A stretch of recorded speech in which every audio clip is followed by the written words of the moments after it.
तो plus point के YouTube के वीडियोस में आपका स्वागत है दोस्तों। मेरा नाम है निकेत शाह। दोस्तों आज के इस लेक्चर में हम लोग देखने वाले हैं कि डिफरेंस बिटवीन RYB और UVW। अभी ये अक्सर आपने सुना रहेगा कि RYB और UVW बहुत सारी जगह पे आपने देखा रहेगा। खास करके RYB का मतलब होता है रेड, येलो और ब्लू। ओके, ये हमारे जो इलेक्ट्रिकल पैनल बोर्ड रहता है ना, जहाँ से हमें पावर सप्लाई मिलती है, आमतौर पे 3 फेस पावर सप्लाई जो मिलती है, वहाँ पे आपको ये दिखाई देगा। या अगर आप ध्यान से देखोगे यहाँ पे तो 4 केबल्स है। इसमें से देखिए एक ब्लू है, एक येलो है, एक रेड है और एक ब्लैक है। ब्लैक न्यूट्रल रहता है और ये 3 जो इंडिकेट करता है RYB, ये 3 फेस को इंडिकेट करता है। ठीक है, उसके हिसाब से आप UVW भी आप देख सकते हैं। यहाँ पे UVW दिखाई दे रहा है, U है, V है और ये W है। यहाँ पे अगर ध्यान से देखोगे तो यहाँ पे W नज़र आएगा। ओके, तो ये दोनों काफ़ी सारी जगह पे आपको दिखाई देगा और बहुत सारी कन्फ्यूजन होती है इसको बताने के लिए। ये वीडियो काफ़ी छोटा है तो आराम से देख लेना, एकदम डिटेल में बताने वाला हूँ। ठीक है, अभी RYB और UVW को एक्सप्लेन करने के लिए सबसे पहले मैं आपको ये चीज़ बताने की कोशिश करता हूँ। ये क्या है मालूम आपको? ये है सॉलिड स्टेट रिले।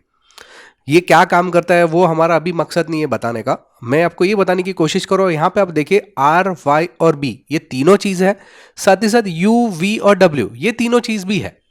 तो ये दोनों में डिफरेंस क्या है? ऐसा क्या डिफरेंस है कि ये दोनों यहाँ पे RYB और यहाँ पे RYB क्यों नहीं लिखा हुआ है, या यहाँ पे UVW और यहाँ पे UVW क्यों नहीं लिखा है? दोनों अलग अलग क्यों लिखे हैं? दोनों सेम है तो बराबर है। ये बहुत बड़ा कंफ्यूजन है, तो इस कंफ्यूजन को दूर करते हैं। सबसे पहले हम लोग बताते हैं कि RYB से हम लोग शुरुआत करते हैं। ठीक है, RYB का मतलब होता है ये जो इस्तेमाल किया जाता है रेड, येलो और ब्लू, इसका इस्तेमाल पावर सप्लाई में किया जाता है।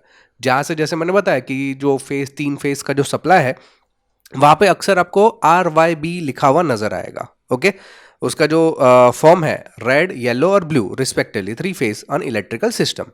3 phase electrical system that the 3 phase are separated by angle of 120 degree phase shift. अभी ये 120 डिग्री मालूम है आपको क्या है?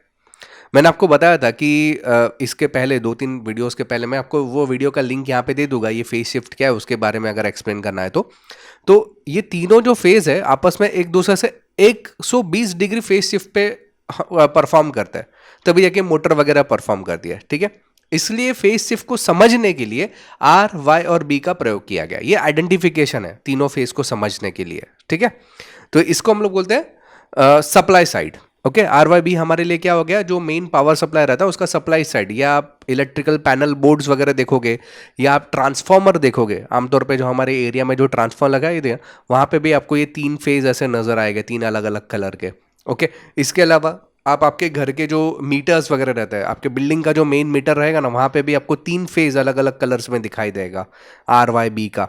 आपके घरों में तो हालांकि एक ही फेज आता है, लेकिन बड़ी ऑफिस वगैरह रहेगी वहाँ पे आपको 3 फेज नजर आएगा, खास करके आपकी बिल्डिंग में।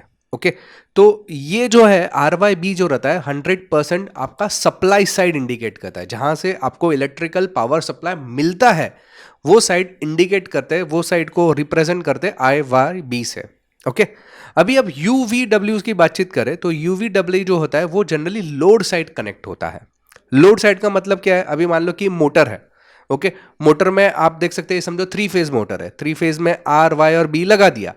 तो RYB कहाँ पे लगाया जाए? तो उसके लिए मोटर के अंदर आपको इस टाइप का, देखो ये आप मोटर के जो वाइंडिंग रहती है ना, 3 फेज के अंदर वाइंडिंग रहती है, उसकी शुरुआती वाइंडिंग और अंत वाला जो वाइंडिंग, अभी जैसे कि यहाँ से वाइंडिंग की शुरुआत हो रही है, यहाँ पे अंत हो रहा है, तो देखो यहाँ पे V लिखा हुआ है। वैसे U का जो यहाँ पे शुरुआत हो रही है यहाँ पे अंत हो रहा है, यहाँ पे W की शुरुआत हो रही है यहाँ पे W का अंत हो रहा है। तो इस तरह से जो वाइंडिंग की जाती है, वाइंडिंग को इंडिकेट करने, यानी कि लोड जहां पे कनेक्टेड रहता है वो साइड इंडिकेट करते हैं UVW से। समझ में आया तीनों के बीच में डिफरेंस? मतलब ये RYB जो रहता है ये हमारा लोड साइड रहता है, जहां से हम लोग सप्लाई लेते हैं, और UVW जो रहता है वो हमारा लोड साइड कैलकुलेशंस रहता है, यानी कि हमारा जो जहां से हम लोग सप्लाई का इस्तेमाल करते हैं वहां के कनेक्टर को हम लोग UVW से रिप्रेजेंट करते हैं। तो बेसिकली अगर ये दोनों के बीच में की डिफरेंस की बात करें तो RYB जो मेंशन किया गया लाइन है, बेसिकली ये ट्रांसमिशन जो लाइन रहता है ना, जनरली जो टावर से आने वाली जो लाइन है उसको इंडिकेट, उसको रिप्रेजेंट करता है कि 3 अलग अलग जो फेज रहते हैं वो अलग अलग साइड से आते हैं। ठीक है, तो वो हमारे लिए क्या हो गया? लाइन जो आती है, सप्लाई लाइन, जो पावर हमें जो मिलता है वो RYB से रिप्रेजेंट करते हैं। UVW की बात करें, ये RYB का ट्रांसफॉर्मर भी आता है। UVW जो रिप्रेजेंट करते हैं हमारे मोटर के अंदर, खास करके मोटर के अंदर का जो लोड कनेक्शन रहता है, यहाँ पे हम लोग पावर सप्लाई लगाते हैं तो लोड साइड जो रहती है वो हमारे UVW से मेंशन की जाती है। खाली मोटर्स में नहीं, काफ़ी सारी जगह पे इसका इस्तेमाल किया जाता है। ये दोनों अलग अलग रखने का, RYB और UVW ऐसे अलग अलग नाम रखने का पर्पस क्या है ये दोनों को?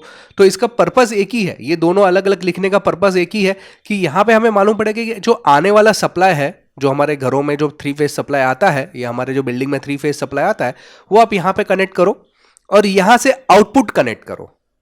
आउटपुट यानी जो लोड कनेक्शन है वो यहां पे करो, सप्लाई कनेक्शन यहां पे। ये दोनों को डिफरेंस बांटने के लिए ये दोनों का नाम का डिफरेंस किया गया है। समझ में आया? दूसरे और एक इसका चीज क्या रहता है, RYB का ये जो मकसद है, ये फेस एंगल को भी रिप्रेजेंट करता है। फेस एंगल का मतलब क्या रहता है, अभी मान लो कि RY और B है ये, तो अगर मैंने पहले R लगाया, फिर Y लगाया, फिर B लगाया, तो मोटर समझो इस दिशा में घूम रही है। अगर मैं येलो पहले लगा दूं और रेड बाद में लगा दूं, जैसे यहां पे बताया गया, तो मोटर की जो दिशा है वो चेंज हो जाएगी, वो विपरीत दिशा में घूमेगी। तो ये समझने के लिए भी RYB या UVW का हम लोग इस्तेमाल करते हैं। समझ में आई बात? तो यही मेन डिफरेंस था RYB और UVW में। खास करके वीडियो बहुत ही छोटा है दोस्तों, लेकिन अगर आपको इसी तरीके से बहुत सारी अच्छी अच्छी जानकारी इलेक्ट्रिकल से बारे में अगर आपको पढ़ना है, तो जानकारी के लिए बता दूं, हम लोग ने ऑनलाइन में कई सारे कोर्सेज चालू कर दिए। Mobile repairing, laptop repairing, electronics, electrical, home appliances repairing, computer hardware, software, काफ़ी सारे कोर्सेज है। ये सब कोर्सेज करने के लिए गूगल प्ले स्टोर पे आपको खाली प्लस पॉइंट ट्रेनिंग नाम का ऐप सर्च करना है। ये डाउनलोड करने के बाद, इंस्टॉल करने के बाद आप ओपन करोगे तो वहाँ पर काफ़ी सारी चीज़ें आपको नज़र आएगी, जिसमें स्टोर सेक्शन पर क्लिक करने के बाद आपको सभी कोर्सेज हम लोग जो प्रोवाइड करते हो आपको नज़र आएंगे। व्यू ऑल करने पर नज़र आएंगे। जो कोर्स करना है उस पर क्लिक करने के बाद उसकी सारी डिटेल इन्फॉर्मेशन फीस के रिलेटेड आपको मिल जाएगी। इसके अलावा अगर आप कंटेंट पे क्लिक करोगे तो उसके अंदर हम लोग क्या क्या चीज़ें सिखाते हैं वो भी डिटेल्स आपको यहाँ पे मिल जाएगा। ये ऐप के ज़रिए आप मुझसे डायरेक्टली बातचीत भी कर सकते हो। अधिक जानकारी चाहिए ऑनलाइन कोर्सेज के रिलेटेड तो ये मेरा व्हाट्सअप नंबर है, जिस पे मुझे केवल हाई का मैसेज डाल दीजिए, तो मैं आपको ऑनलाइन कोर्सेज के रिलेटेड पूरी जानकारी प्रोवाइड करवा दूंगा। तो आई होप कि दोस्तों ये वीडियो आपको पसंद आया रहेगा। दोस्तों ये वीडियो अगर पसंद आए तो लाइक और शेयर करना ना भूलिए अपने दोस्तों के साथ में। अगर आप इस चैनल पे नए जुड़े हुए हैं तो सब्सक्राइब का बटन दबा के बेल का आइकन दबा दीजिए, ताकि हमारे जो भी नए वीडियोस आएगा उसको नोटिफिकेशन आपको जल्द से जल्द मिल जाए। चलिए इस वीडियो में इतना ही। Thanks for listening.